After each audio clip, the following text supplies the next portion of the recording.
माननीय प्राध्यापक लक्ष्मण हाके सर ज्या गोष्टी बोलत आहेत त्याच्यावरती माननीय अजित पवारांनी तात्काळ बैठक घेतली पाहिजे आणि ओबीसीच्या सर्व नेत्यांना बोलवलं पाहिजे आणि त्या बैठकीला माननीय मुख्यमंत्री देवाभाऊ त्या बैठकीला उपस्थित पाहिजेत. सगळ्या प्रश्नांचे उत्तर तिथं मिळतील. जर निधी अडवला असेल तर निधी सोडता येईल त्यांना, निधी अडवला नसेल तर त्यांना सांगता येईल, म्हणजे लोकांच्या मध्ये एकदम स्पष्टता येईल. त्याच्याबद्दल त्यांनी निर्णय घ्यावा.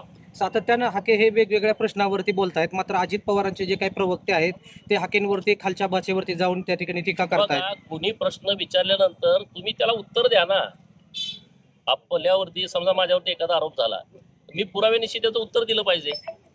जर ओबीसीचं योजनांचे पैसे अडवले नाहीत असं जर राष्ट्रवादी काँग्रेस पार्टीचं मत असेल तर त्यांनी तशा पद्धतीनं क्लिअरिफिकेशन द्यावं, महाराष्ट्राला सांगावं. लोकांच्या मनामध्ये याच्याविषयी शंका आहे तर त्याची शंकेचं निरसन करणं ही त्या खात्याची जबाबदारी आहे. त्यांनी ते करावं, विषयच राहणार नाही, वादच होणार नाही.